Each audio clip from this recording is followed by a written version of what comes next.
Olá, amigos do Notícias Agrícolas. Estamos no ar com mais um boletim especial para a gente discutir um pouquinho a importância do Brasil no mundo para a alimentação das pessoas ao redor do mundo, não só do brasileiro, e como a tecnologia pode ajudar nesse sentido e como a gente pode trazer essa informação para você, produtor, para você que quer entender melhor como potencializar a sua produção. Tá aqui comigo hoje o Gustavo Grossi. O Gustavo é CEO do grupo Fienile. Seja bem-vindo, meu amigo. Obrigado por estar aqui com a gente, nos ajudar a entender toda essa dinâmica, né, de tecnologia à disposição do produtor para que ele possa produzir cada vez mais e melhor e para que, de fato, o Brasil se consolide aí como um país produtor, importante produtor de alimentos para o mundo. Aliás, esse é o tema, né, Gustavo, de um evento que acontece em novembro, criado pela Fienile, que é o Ledone Delagro. Queria que você contasse um pouquinho para a gente, primeiro do evento, depois a gente vai falar um pouquinho dessa questão da tecnologia, a incorporação dessas tecnologias e como isso pode ajudar o Brasil a se consolidar nesse novo cenário que o mundo está desenhando aí. Seja bem-vindo, meu caro. Obrigado, eu te agradeço pela oportunidade, é um prazer estar aí com você. E como você mesmo disse, né, é uma tecnologia para o agro. Então, como eu sou filho e neto de agricultor, meus filhos vão se tornar a quarta geração. Então, já tem um tempo que nós estamos nessa demanda, né, com o desafio de produzir alimento não só para o Brasil, mas como para o mundo, né. Então, para nós é um prazer estar aqui discutindo desse assunto, é um assunto polêmico, é um assunto que envolve não só uma política agrícola interna, mas uma política internacional também, né? Porque hoje, a gente, querendo ou não, a gente fala de crise alimentar, né? Segurança alimentar, né? A questão da pandemia, da guerra, muitas coisas interferindo no mercado. Mas é um prazer, o Ledone veio em função da criação desse propósito pós-pandemia, né? As pessoas estavam muito reclusas em casa, sentindo uma dificuldade grande, né? Porque a gente tem uma vida muito ativa, né? No mercado do dia a dia, né? Então é importante a gente manifestar o fato de ter ocorrido em Foz do Iguaçu o primeiro evento pós-pandemia, que é o Ledone Delagro, é um nome que veio de uma cultura italiana, porque a minha descendência duas vezes é italiana, como Fienile, né? Também que é o pai do Ledone Delagro. Penilha hoje significa celeiro, que é o que o Brasil representa. É um evento que ocorreu ano passado, foi um evento de sucesso, sendo o primeiro evento pós-pandemia em Foz do Iguaçu. Foi um evento internacional, tivemos presenças de Paraguai, da Argentina, do Uruguai e da Bolívia. Tá? Esse evento esse ano se repete, esse ano na data do dia 23 a 25 de novembro, vai ser em Foz do Iguaçu, no Hotel Carimã, um evento que nós esperamos aí aproximadamente de 2.000 a 2.400 pessoas. Vai ter stands, né, muitos palestrantes, assunto da atualidade, assunto de logística, assunto de mercado nacional e internacional, a questão da inflação do mundo, como isso está repercutindo nos preços das commodities, a questão do adubo, né, dos fertilizantes químicos, a vinda dos remineralizadores, um produto alternativo que já existe há muitos anos no mercado nacional, pouco ouvido agora com essa questão da crise dos fertilizantes, ela ficou mais atualizada, muita gente conhecendo um pouco dos remineralizadores, a questão dos biológicos, então é um assunto de atualidade, né? A questão do dólar, da inflação, da economia mundial, como isso está repercutindo, e o papel importante, né, da agricultura brasileira, porque hoje ela produz 5 vezes mais alimento do que a gente precisa. Como a gente podemos expandir isso, tendo só 8% do território nacional ocupado pela agricultura e a pecuária? Qual a importância do abastecimento do mercado interno para diminuir a inflação? Como é que a gente pode exportar mais, aquecer a economia, diminuir o risco do país, pôr dólar dentro do país, né? Gerar emprego, que é o mais importante, né? E isso vem repercutindo muito no agro, né? Agora, no mês passado, nós tivemos 2 milhões de novos empregos. E isso ocorreu só em 2015, né? Nós superamos o mês de julho em relação ao ano de 2015. Então, são coisas importantes para a gente estar comentando sobre isso. Então, é um Boa. prazer estar aqui com você. Gustavo, boa. A gente já vai falar de como fazer isso tudo que você colocou aí. Eu imagino que o uso da tecnologia tem aí a sua importância e a FENIL está engajada nesse processo. Mas vamos contextualizar o que está acontecendo no mundo, Gustavo. Vamos entender por que o Brasil ficou tão importante nesse momento.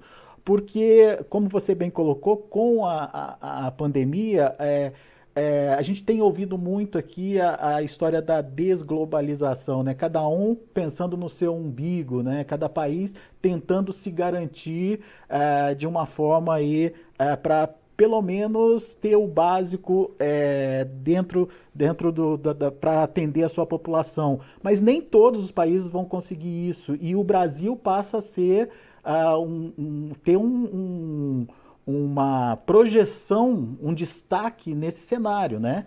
Queria entender o que está acontecendo no mundo, pelo que você está vendo, qual a sua perspectiva e o papel do Brasil, Gustavo.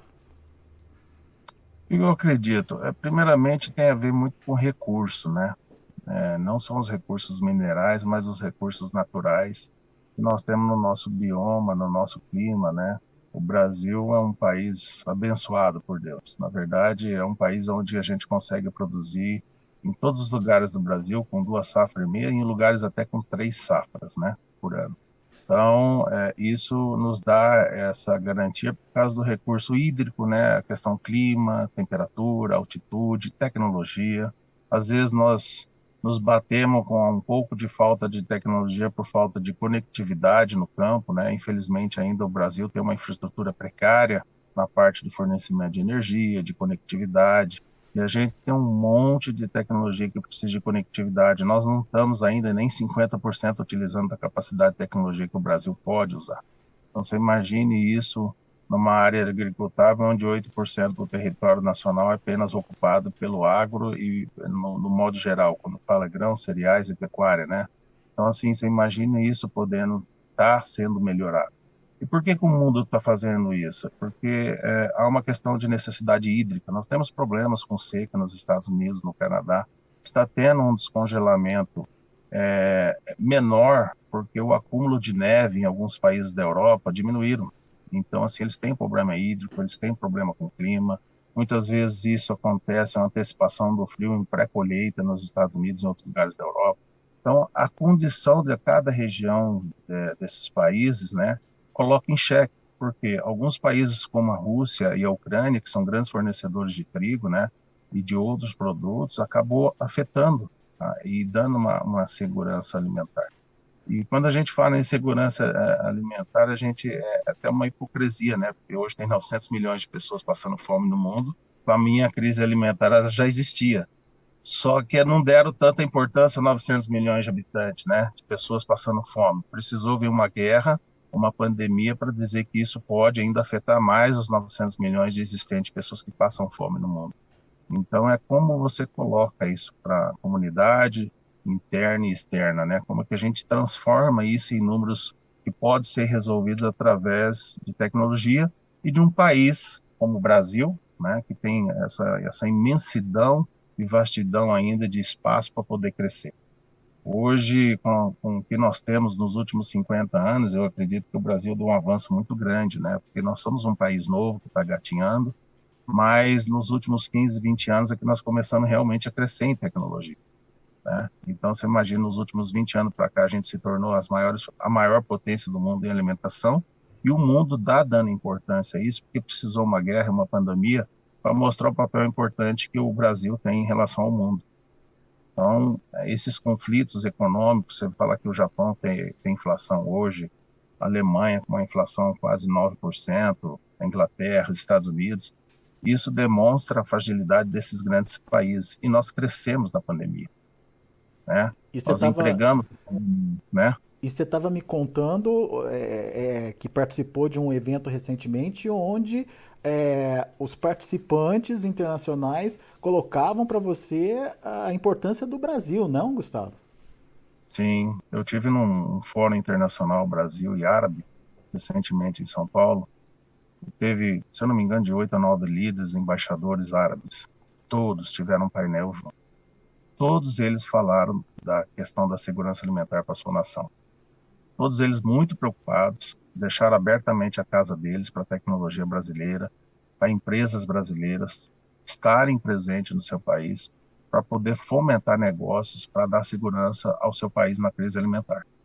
Então, assim, eu vejo essa importância quando você encontra grandes líderes que são a economia muito forte árabe. A Uhum. economia árabe é muito forte no mundo. Quando você países com recursos que eles têm financeiro, mas não têm tecnologia, por causa da dimensão do seu território em questão de água, solo, e vê a importância do Brasil se tornar é, um papel importante na questão da guerra e na alimentação da água, eu vejo que nós, brasileiros, temos que dar mais importância a isso, nos valorizar mais, empenhar, trazer mais investimentos, trazer mais investidores para que a gente possa fazer isso sair do papel, né? Não adianta eles falar que nós somos importantes e a gente não dá o nosso pontapé inicial. Vamos avançar, vamos procurar formas de chegar lá fora e trazer para a tona todo o talento e a tecnologia que o Brasil pode, não só aqui dentro, mas lá fora, transformar. E quem sabe isso trazer um pouco de paz e sossego, né? Porque a fome é um dos motivos. Eu acredito que água, energia e comida vão ser motivos para novos conflitos mundiais. Ô, Eu ô, ô, penso, ô, Gustavo, e para fazer isso, um dos pilares, como você já bem colocou, é a tecnologia. E o Ledone Delagro tem esse propósito de apresentar as tecnologias que estão surgindo, que estão em desenvolvimento e as tecnologias que estão consolidadas para o público que participe, enfim, para as pessoas que participam do evento. Eu queria que você contasse um pouquinho para a gente o que, que tem de novidade, como é que está essa questão da tecnologia no agro, enfim, o que, que as pessoas já ouviram falar, mas precisam conhecer mais, Gustavo. olha, como eu estou andando muito o Brasil, eu vejo que em termos de tecnologias de máquina, implantadeira, semeadeira, essas coisas nós estamos muito bem avançados. Um dos problemas da utilização dessa tecnologia é a conectividade. Então, eu vejo grandes empresas do mercado nacional, internacional, trabalhando para isso. Algo que tem me chamado muita atenção é o formato das startups, está tendo um espaço muito grande dentro do mercado. Tem muitas startups com tecnologias de ponta, que vai facilitar muito o dia a dia do agricultor e do agro. Vai trazer informações que nós, agricultores, não tínhamos, e que se tínhamos, nós não tínhamos condições de ter esse acesso. O que nós precisamos mesmo é capacitar a mão de obra.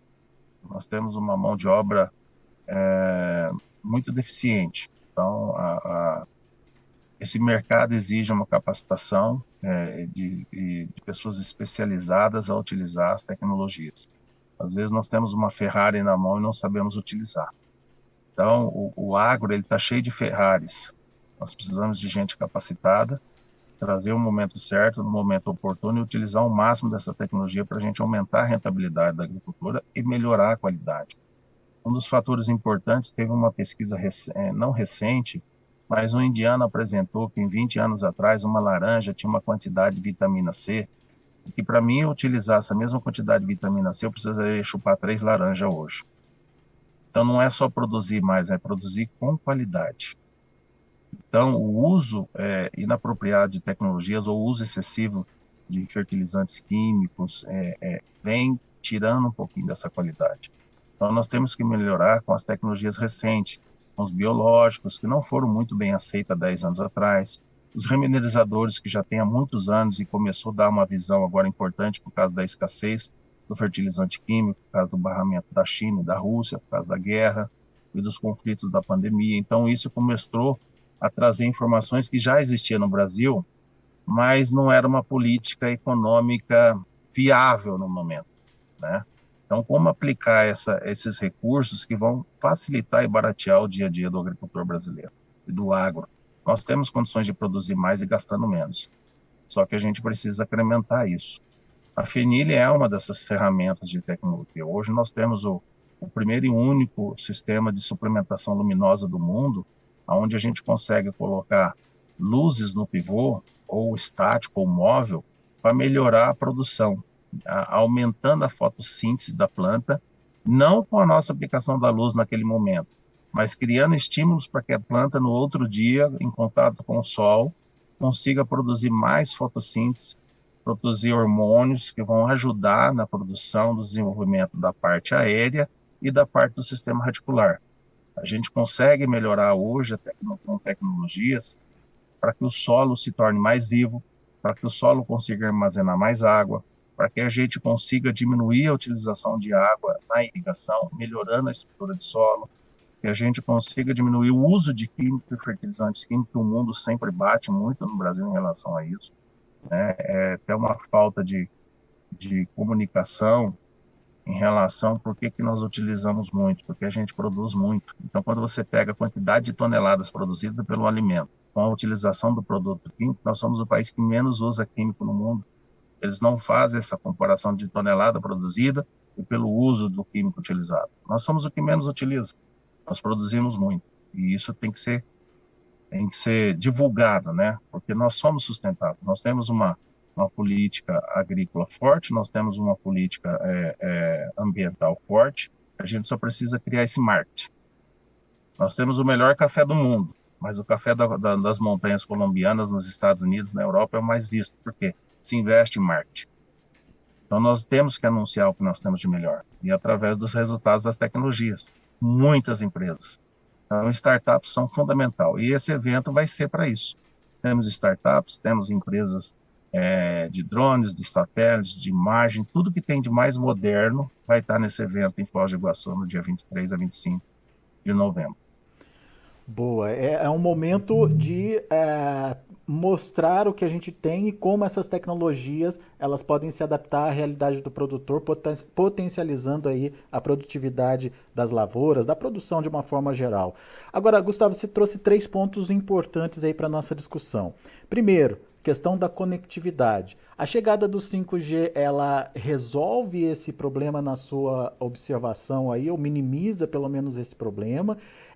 E quando a gente tiver essa conectividade estabelecida no campo, vamos ter um outro nível de produção e de produtividade, na sua opinião? Como é que essa tecnologia que está disponível vai interagir com a conectividade quando ela chegar, Gustavo? É bacana você ter lembrado disso, que a gente conversa muito sobre 5G no mundo agro, né? Os agricultores falam assim para nós, assim, olha, Gustavo, se eu tivesse pelo menos o 4G pontual dentro da minha propriedade, eu não estava preocupado com 5G. E, é verdade.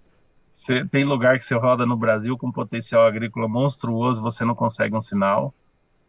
Muitos equipamentos de pivô de irrigação que têm conectividade para trazer informação diária não se tem. Muitas máquinas não utilizam seus GPS porque não se tem. Ou seja, você fica incapacitado de levar essa tecnologia. Então eu falo, olha, não me fala em 5G, me deu 4G que eu estou feliz. Então, assim, o 5G eu acho que é para o setor urbano, para a cidade, para lançamento de tecnologia, mas se o 4G funcionar no campo, eu estou feliz, Gustavo. Porque eu compro uma máquina, eu consigo aproveitar 100% dela. É. Compro um pivô, eu consigo aproveitar 100%. Então, não vamos falar em 5G. Me deu 4G, eu consiga pôr o que eu comprei em prática, eu já vou produzir mais. Mas Então, isso reflete, imagina o né? potencial de uma conectividade numa propriedade rural, Gustavo. Nossa, é monstruoso. Nós estamos conversando com empresas de telecomunicação, fazendo parcerias com empresas de telecomunicação para suprir essa carência. Como é que um país que é tão importante na produção de alimento é carente em conexão? Nós perdemos de 40% a 50% de eficiência de produção por causa de um bom plantio, porque as plantadeiras hoje têm tudo GPS, tudo mapeada, Uhum. tem badeco eletrônico, tem tudo. Como eu não utilizo essa tecnologia? Só a plantabilidade é importantíssima. Cada semente de soja ou de milho ou de trigo que eu deixo é X gramas por pé. Você imagina isso por hectare, você imagina isso na produção nacional, quanto que reflete? Pode chegar a refletir de 10 a 12% na produção de alimento, a plantabilidade. Então, se eu não tenho tecnologia, diminui a minha eficiência.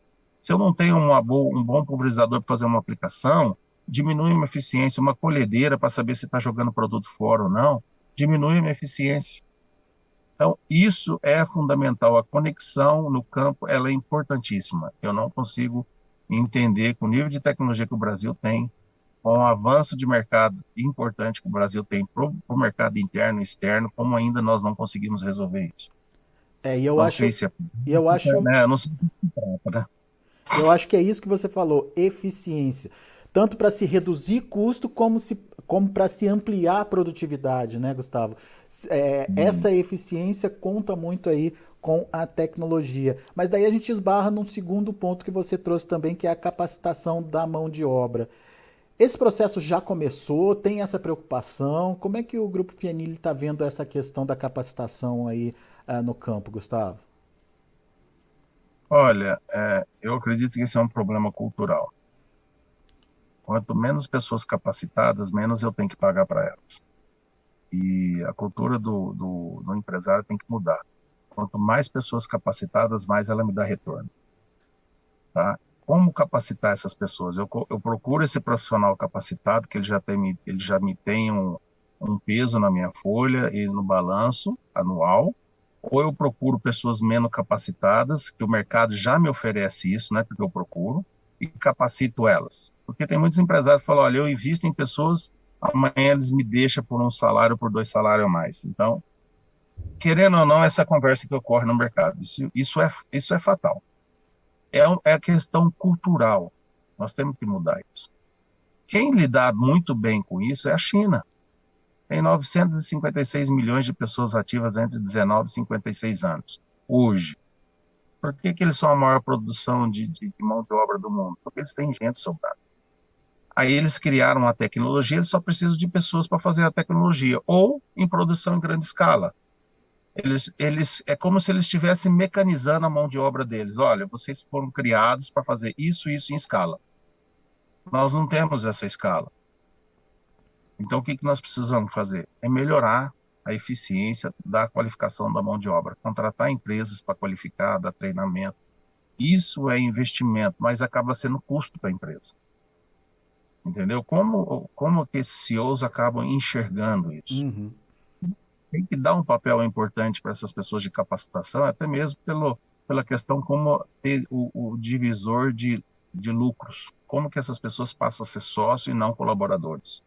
Como incentivar eles a ganhar mais, ajudando a produzir mais? Então, eu acho que é uma questão cultural que tem que passar pela cabeça dos administradores. O mundo está pedindo novos CEOs com um perfil mais ousado. A gente tem que chamar a responsabilidade não para a direção de uma empresa, mas no todo. Eu acho que cada pessoa, até a pessoa que serve um café para nós, ela é importante no processo. Como ela fazer se sentir importante? Eu acho que a pessoa tem que se sentir dona do negócio antes dela pensar, você quer um emprego ou você quer uma oportunidade de crescer na vida e realizar seus sonhos? Acho que nós temos que fazer isso. É um problema cultural. Isso, infelizmente, vai mudar nos próximos 20 ou 30 anos. E me preocupa isso, porque daqui a 20 anos nós vamos ter 130 milhões de pessoas aposentadas. Já não se tem a cultura de ter 4, 5 filhos. Nós não estamos criando pessoas para administrar o futuro do Brasil. Essa, essa é uma questão econômica. Vai ter filho? Vai. De que jeito que eu vou criar o meu filho? Então, a própria influência do mercado globalizado te limita a ter filhos. E se você não tem filhos, nós vamos se tornar um país de velhos como a Europa é. Nós estamos projetando um Brasil para daqui 10 anos, 15 anos, 20 anos, mas nós vamos ter um problema daqui 20 anos. Daqui a pouco você vai pensar em se aposentar, não pode, porque está faltando matéria-prima, que é a mão de obra. A Europa já vive isso hoje. Chegou nisso, né? Verdade. Já chegou nisso. Então, são assuntos que as pessoas não põem no dia a dia para conversar. Isso é preocupante. Tá bom, eu quero ser o maior país do mundo, mas de que jeito? Eu vou importar mão de obra, eu vou para países menos desenvolvidos, eu vou levar minha tecnologia para lá e vou gerar emprego com um país menos desenvolvido que tem uma população jovem alta de mão de obra ativa. Qual que é a prospecção para o Brasil? O Brasil não precisa sair daqui para ser grande produtor de alimentos. O que nós precisamos é de pessoas para tomar conta nos devidos lugares, no momento certo e na hora certa e capacitadas. Eu não vejo outro caminho para o Brasil, se não for esse. É isso. E essa mudança de mentalidade de achar que isso é custo, isso é investimento no final das contas, né? É retorno para quem está fazendo aquela contratação, enfim, tá especializando aquela mão de obra ali no campo. Agora, Gustavo, outro ponto que você trouxe, produção de qualidade, você citou o exemplo da vitamina C na laranja, que foi muito legal, muito pertinente aí para a gente iniciar esse novo tópico aqui da nossa discussão. Você vê um processo de mudança nessa preocupação? Eu pergunto isso porque até então os melhoramentos genéticos visavam ampliar a produtividade. O produtor ainda tem na cabeça essa questão, né? A necessidade de se ampliar a produtividade contida naquela semente. Mas já começam a surgir outras preocupações, como o cuidado com o solo, por exemplo, o cuidado com o microambiente que se cria ali naquela lavoura.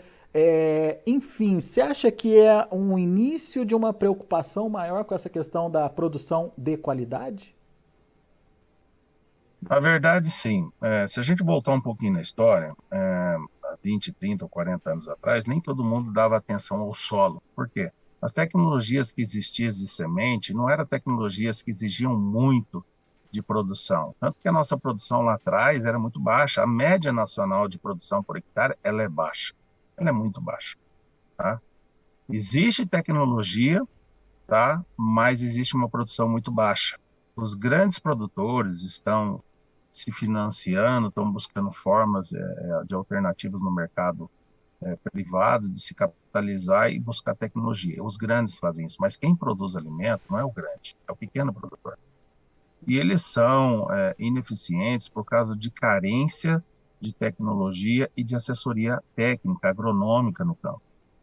Muitas cooperativas existem, mas existe um espaço muito grande. Existe uma ponte construída entre eles, mas eu acredito que existe ainda. É como se eu tivesse que fazer um recapeamento nessa ponte para que ela não tivesse emburacada, sabe? Uhum. Eu preciso criar uma segurança de comunicação entre as cooperativas, entre as grandes empresas ao pequeno produtor, porque a média ela cai pelo pequeno produtor. O grande, ele tem uma produção em escala, mas a produção dele é uma média boa, considerável. Então, como a gente consegue produzir mais e sem se preocupar com a produção de qualidade? Há 15 anos atrás, eu conversava com uma representante do Banco Mundial. E a gente falava brincando, olha, o mundo está indo para uma direção que as pessoas vão querer não quantidade, mas qualidade. Uhum. A China recentemente mandou uma notícia para o mundo e para o Brasil que ela precisa de uma soja de mais qualidade. Para investir e ter mais qualidade, a gente precisa investir mais em biotecnologia. E nem todo mundo tem condições de investir assim. Os recursos são limitados. Você vai buscar uma linha de crédito, você é limitado pelo que você dá de garantia. Você é limitado pelo CPF. Não existe um plano econômico onde você poderia estar recebendo mais investimentos e garantindo mais, porque a gente não ganha por qualidade, a gente ganha por quantidade. Uhum. Ninguém me compra soja pela concentração de óleo ou proteína que eu tenho. Se compra soja por tonelada. Não existe um valor agregado no meu produto que me dê um respaldo financeiro para que eu possa investir mais em tecnologia. Alguns produtos, sim, lúpulo, tomate, você paga pelo Blix, né? Outras produções de alimento que você recebe um pouco mais por isso. Mas as commodities, soja, milho, entendeu? Você não vende um milho para receber no perfil de óleo que o milho tem. Você não consegue receber para isso. A gente tinha que criar essa política de valorizar a produção. E tem uma coisa que é importante. Como eu falei do exemplo da laranja, nós fizemos um trabalho recentemente com morango, nós conseguimos produzir mais vitamina C no morango e esse morango durou uma semana a mais na gôndola. Nós estamos falando do que eu consigo produzir. Eu não estou falando do que eu consigo fazer com que eu não perca nas gôndolas, ou nos ceasas da vida, ou no caminho das estradas dos transportes, que a gente perde milhões de toneladas, ou que a gente perde milhões de toneladas em armazenamento, entendeu? A gente Uhum. perde muita comida nesse processo. A gente se preocupa muito em produzir, mas o meio do processo se perde aí 15% nos ceasas, nas gôndolas, no supermercado, nos transportes, nos armazéns, nos portos, se perde alimento. Se a gente não perdesse isso, nós não teríamos uma cesta básica tão cara. Sobraria produto no mercado interno para você oferecer. As pessoas não precisavam ficar preocupadas em comer o do dia a dia, ela poderia comprar o supérfluo. Ninguém se preocupa com isso. Você não vê esse assunto. Você está aí no meio de Uhum. comunicação, você não vê as pessoas falando no processo que é o meio. Ninguém fala do meio. Muito poucas pessoas dão atenção ao meio. Então, eu vou produzir mais, vou. Existe um mercado que vai pagar pela qualidade que eu estou produzindo a mais. Se criou esse nicho, tem um valor econômico para isso, para se aplicar, para mim poder produzir com mais qualidade. Porque você imagina se eu conseguir dobrar ou aumentar 30, 40% da minha produção por uso de tecnologia. E se eu aumentasse 20 ou 30, 40% a mais a qualidade, quanto isso poderia me agregar economicamente no meu sistema, no meu ecossistema, para que eu pudesse capacitar, que eu pudesse gerar mais emprego, que eu pudesse aquecer uma economia local, mudar a história local, porque a agricultura ela é local, ela é como se fosse uma questão de bairrismo, porque cada agricultor ela tem uma cultura. Culturas de agricultor e de empresas muda de cerca ou de parede para parede. É uma Verdade. questão cultural. Você não vê essa preocupação no mercado. As pessoas não comentam sobre isso.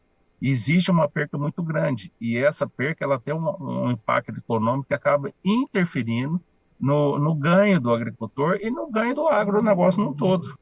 Ninguém consegue mensurar o valor desperdiçado em dinheiro nesse meio que eu te falei. Pois é, você está vendo aí quanta discussão pertinente. Todas essas discussões também estarão presentes lá em novembro no Ledone Delagro, um evento pensado para discutir o agronegócio e discutir o futuro do agronegócio. E gostaria também de Gustavo trazer para a nossa discussão a questão da participação das mulheres. Vocês estão incentivando aí essa participação e essa relação da mulher com o agro, valorizando essa relação da mulher com o agro, né? Por que esse destaque, Gustavo, e qual a importância dessa discussão ganhar relevância também? Na verdade, não é que nós estamos incentivando as mulheres, é elas que estão nos incentivando a ir atrás delas. As características dela para o mercado do agro são muito agressivas. Elas têm um perfil de tecnologia monstruoso. Você conversa com uma agricultora que veio de uma pandemia, muitas mulheres se tornaram agricultora porque perderam seus maridos, seus filhos, né? Elas acabaram ocupando um espaço e eu sempre acreditei que fosse delas. Eu acredito que aí você trabalha com mulheres, né? Então, assim, a percepção da mulher é muito diferente da percepção do homem. A mulher, ela pondera muito, né? Então, assim, ela tem umas qualidades que elas acabam nos completando em muito, que não é uma qualidade marcante do homem, né?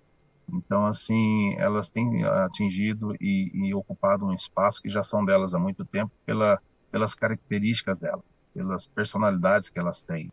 Estão muito seguras, pensam mais do que nós, refletem mais e outra, elas não querem comprar terras, elas querem ser melhor no que elas têm. Então, elas preferem investir muito em tecnologia, elas querem ser referência em produtividade, em qualidade, e tem muitas mulheres se destacando aí, e são recentes no mercado. Se você pegar a história cultural, que o homem sempre lavou o campo, quando você pega mulheres aí dando um salto em menos de 5 ou 6 ou 10 anos, o salto que elas estão dando em produção é bem maior do que a nossa.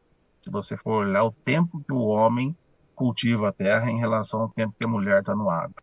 Então, elas têm um avanço, elas têm uma percepção, é fantástico isso. Então, assim, isso é mérito delas, então, assim, a gente está prestigiando elas, elas merecem muito mais do que a gente está fazendo. O mercado precisa desse talento, o Brasil, sem esse talento, eles não vão chegar onde tem que chegar. Eu acredito a importância lado a lado, né? O homem não tem que estar à frente ou atrás, eu acho que tem que estar olhando um do lado do outro, ver os dois juntos andando juntos, porque esse é um desafio da nação brasileira, e a nação brasileira é feita por homens e mulheres. Então, eu acredito muito nesse perfil, eu acredito que nós temos que aprender muito com elas e a gente continuar crescendo junto, né? Um valorizando o outro, respeitando o seu espaço, né? Dando o devido respeito a todos eles para ocupar o seu espaço, ter a sua ocupação no mercado, porque sem elas o Brasil não vai conseguir chegar onde nós temos que chegar. É o que eu imagino, vejo, é assim que eu enxergo. Boa. Você está vendo aí quanto conteúdo, portanto, Ledone Delagro Internacional, acontecendo em Foz do Iguaçu, entre os dias 23 e 25 de novembro. Quem quiser mais informações, quem quiser se inscrever, quem quiser participar, o que pode fazer, Gustavo? Ajuda a gente a entender o processo, o caminho das pedras aí. Olha, nós temos todos os nossos meios de comunicação, inclusive nós temos o canal nosso que a gente está sempre divulgando com vocês no YouTube, né? Tem o LinkedIn, tem o Instagram, né? Nós temos todos os nossos meios de comunicação e é só procurar esse meio de comunicação, entrar em contato com a gente no Hotel Carimã, já temos acesso, já tem condições de fazer suas reservas e estar participando. E só para antecipar um pouquinho, já tem muita coisa já em andamento, tem muita gente que já se inscreveu, tá? Nós estamos contando com autoridades internacionais também, ministros de outros países, né? Pessoas que vão falar da economia, porque quando eu falo do Brasil, querendo ou não, Argentina, Paraguai, Uruguai está muito ligado com a gente, né? São países que estão ainda na cadeia produtiva e eles têm um papel importante na nossa economia também, mundial, né? Então, os nossos vizinhos, né, que é ali em Foz do Iguaçu, que é a tríplice fronteira, né, a gente está muito ligado e relacionado com eles também. Então, assim, é um convite para a América do Sul, é um convite para as pessoas poderem estar participando do nosso evento e trocar informação, é network, é trabalho, é informação, é busca de conhecimento, né, e tem muita coisa nova acontecendo lá. Então, a Fienil, junto com o Ledone, ela tem um comprometimento com a sociedade, com o agro, a cada 6 meses lançar uma tecnologia, ou através da Fienil, ou através das parcerias da Fienil, uma startup ou qualquer negócio. É como se você quisesse esperar um lançamento de um celular, que a cada 6 meses surge um celular novo no mercado. O agro precisa viver isso, ter lançamento de tecnologia a cada 6 meses. E tecnologias que sejam incrementadas e utilizadas. Não lançar tecnologia que não possa ser utilizada. Nós temos que aproveitar o nosso tempo, gastar nossa energia com algo que possa evoluir economicamente, criando sustentabilidade, gerando emprego e trazendo conforto para que o Brasil continue ainda sendo o celeiro do mundo, porque eu não vejo outro país no mundo tão abençoado como esse que pode ter esse papel de responsabilidade de levar comida para mais de 3 a 4 bilhões de pessoas nos próximos 20, 30 anos. E como é que é a história? Fienile é celeiro em italiano, é isso? Isso, Fienile significa celeiro e Rilucci, irrigação com luz. Boa, Gustavo. Meu amigo, obrigado pelo bate-papo, pela conversa. É sempre importante a gente destacar aqui no Notícias Agrícolas que tem gente preocupada aí em trazer informação, em fazer de fato o agro brasileiro acontecer. E o Gustavo, o Grupo Fienile, faz parte desse processo aí. Obrigado pela parceria. Volte sempre, quando tiver novidade, avisa a gente aqui, Gustavo. Eu te agradeço, espero encontrar vocês lá no Ledone para comprovar tudo isso e algo mais que às vezes de repente a gente esqueceu de estar comentando, mas muita coisa boa vai acontecer lá no Ledone, tá bom? Obrigado a todos, um ótimo dia, abençoado a todos. Valeu, Gustavo. Tá aí, Gustavo Grossi aqui com a gente, CEO do Grupo Fienile, contando, trazendo um pouquinho da visão dele, do que ele está enxergando aí em relação à produção brasileira, ao agronegócio brasileiro e mais do que isso, a disposição da Fienile de estar trazendo as tecnologias e apresentando essas tecnologias práticas para serem colocadas em prática no campo para ajudar em todo esse processo aí de desenvolvimento da agricultura brasileira.